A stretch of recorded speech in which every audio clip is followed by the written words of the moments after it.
Hello friends, welcome back to my channel. Hazel here, and today I have a dedicated book review. This is the first dedicated book review I'm doing for this channel because when I was looking into starting a booktube channel, it was recommended that you don't do a dedicated review early on.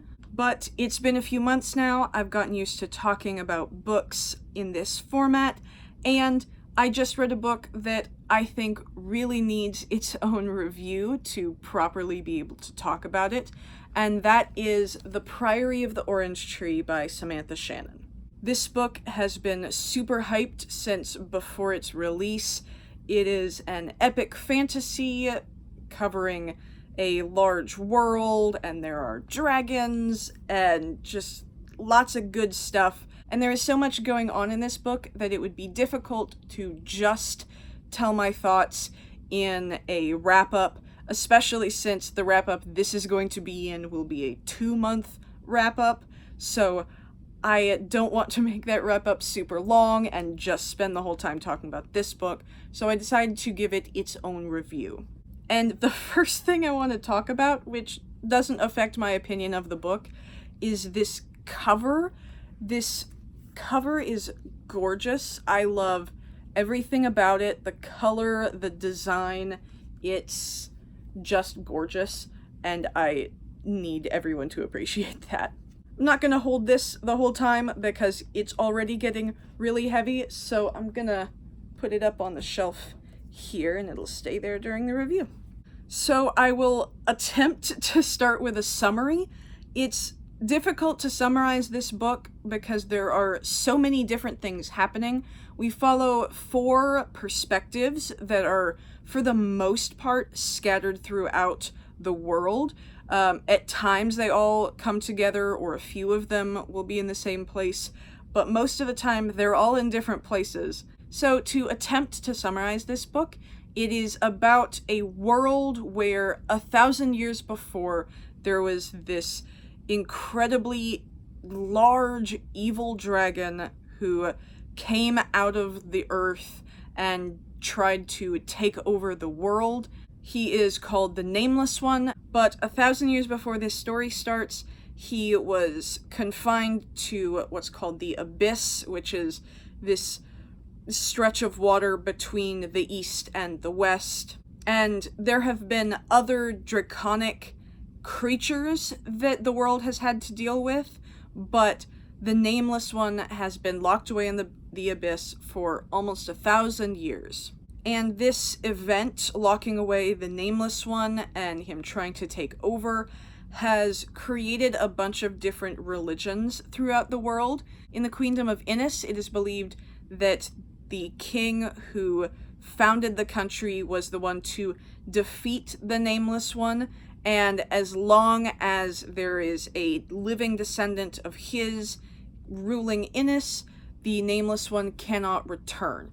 And that is essentially the basis of one religion. There is another religion that says it was someone else who struck down the Nameless One, and that the king who founded Innis was kind of a fraud.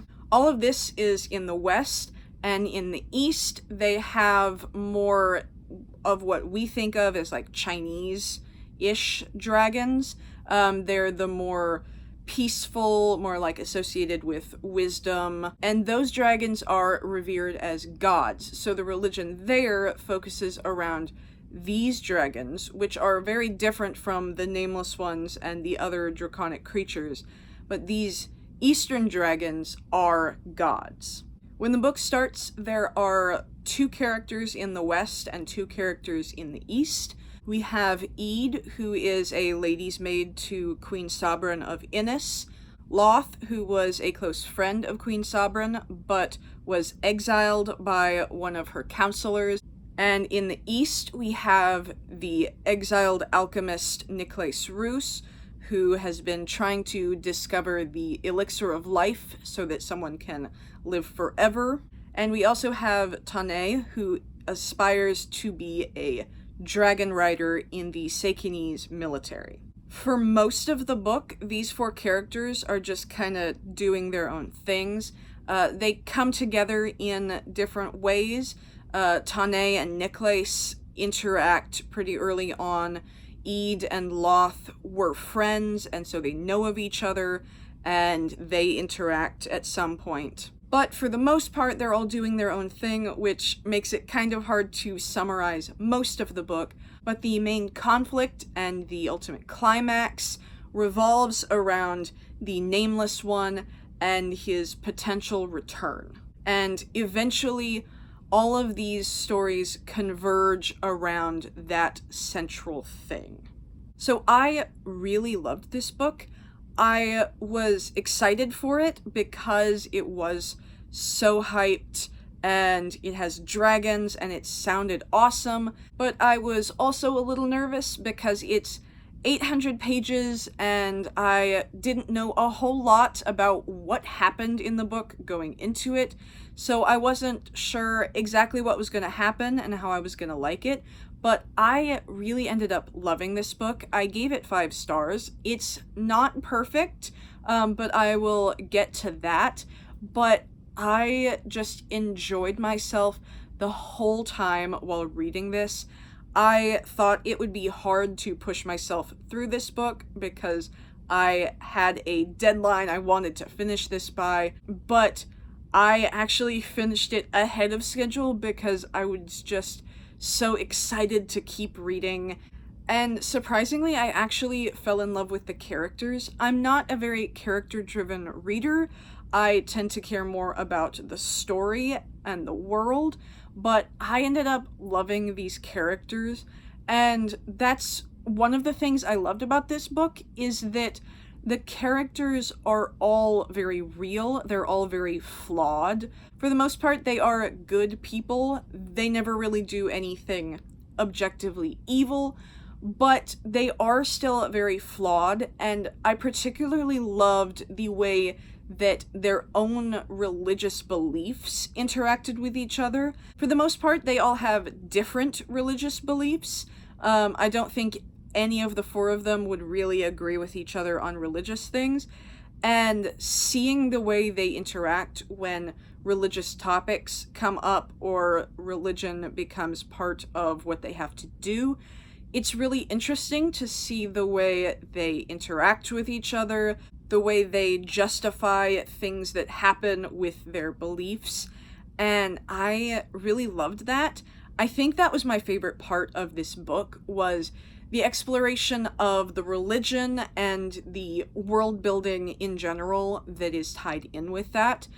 I think that is a byproduct of me loving folklore, because religion is very much an element of folklore, and I love the way that Samantha Shannon builds these different religions and different perspectives and different views of other people's religions based around this one central event, because for the most part all the religions focus around the banishment of the Nameless One. So I think this book is really good for people who want that kind of world building, that kind of exploration of religion and belief and legend and things like that, because that is a lot of this book.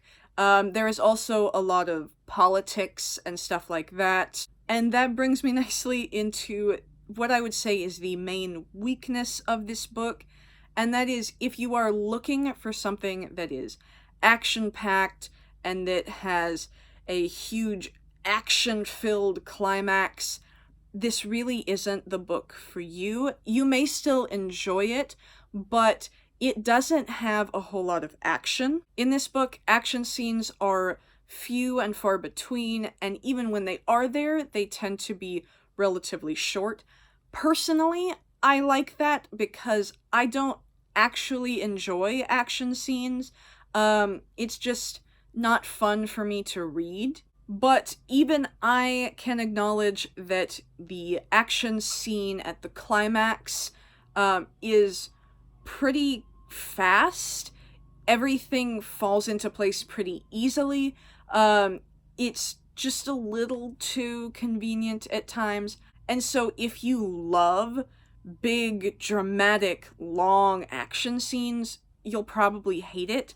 For me, it was just a tad annoying, but I still enjoyed it. But throughout the rest of the book, there really aren't many action scenes at all. There are a few I can think of, but for the most part, it focuses on the events that are happening, where characters are, the politics of trying to get certain things to happen. And the action scenes are really just there because occasionally they are necessary. So if you're looking for an epic fantasy that has a lot of action, I would say look elsewhere. But if you are looking for a book that's more focused on the characters and what's happening to them and the world, then I think you will enjoy this. The magic system in this is also a pretty soft magic system, so if you want a harder magic system where everything is explained really well, you don't really get that here. You do get an exploration of the origin of magic and the basis of what creates these types of magic. There is quite a bit of that, but in terms of how the magic itself actually works, there is little to none of that. So if you like really hard magic systems that have really strictly laid out rules of what you can and can't do, that's not this book. But if that doesn't bother you, I think it's fine. So getting back to the things I love, this book definitely has high stakes, and you definitely feel the impact of those stakes. That's an issue I sometimes have with books, that sometimes a book will try to make you feel like characters are in danger, or this thing could be a catastrophe, but never is anyone actually in danger. Everyone always gets out just fine. No one dies, nothing irreplaceable is destroyed, none of that, which kind of ruins it, but that is definitely not the case for this book. There are lots of characters who die, and not just ones who show up for a few scenes so that you know their name and you know kind of who they are, but when they die, you're like, oh, that's sad, and move on. There are huge characters who are huge to the point of view characters who are killed. So really with this book, don't expect anyone to be safe, ever. Some people may not like that, but I love it because it feels real, because if this were to happen in the real world, and something on this level at least, then people would die. People's lives would be in danger. And it deals with these issues in what I feel is a very realistic way. People aren't just conveniently saved in the nick of time like they are in so many other stories. Just as kind of a side thing before I get to my final thoughts, this book has a bunch of animal characters, one in particular, who are adorable, and I wish they were real. There's one in particular that's essentially I think it's described as a bear-sized Wolverine, and he can talk, and he's precious, and I love him. So if you love, cool, adorable animal companions, I think there are some in this book that you're really going to enjoy. With this book, I also love the very ending, as in after the climax, so the resolution. It ends in a relatively open way. I don't think any of the perspectives are completely 100% tied up with a bow perfect at the end. There are still things the characters need to go on to do, things they need to do with their life, things that there's even one of them who has essentially a plan for 10 years in the future, and so it ends with there are still things to do.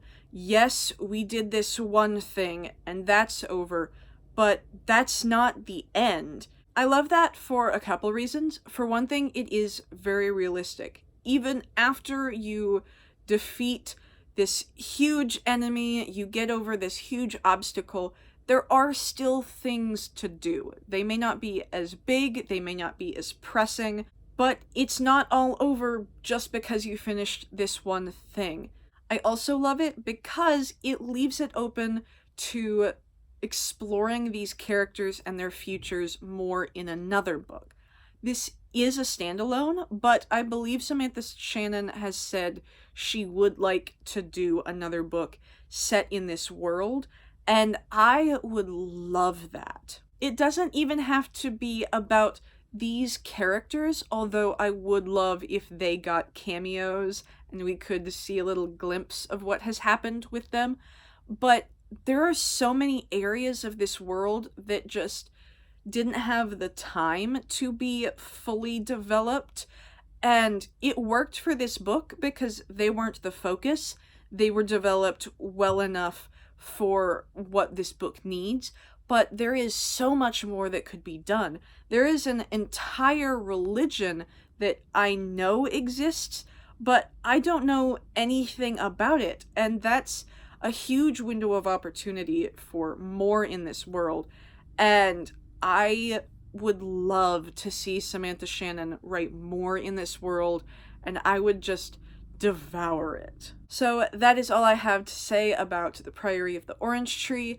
I really recommend this to anyone who enjoys an exploration of like how religious beliefs develop, an exploration of this world. This is definitely going to be on my favorite books of the year list at the end of the year. It is so good, and I definitely think the hype was well deserved. If you have read this book, let me know down in the comments what you thought about it.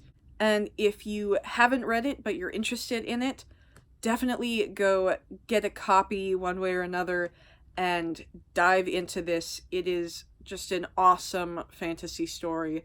I can't recommend it enough. So that is all for this video. I hope you enjoyed this review. If you did, please leave a like on this video. If you want to see more from me, subscribe. I will also leave my social media links in the description so you can follow me on Instagram, Goodreads, and Twitter. I hope you have a great week, and I will talk to you in the next video. Bye.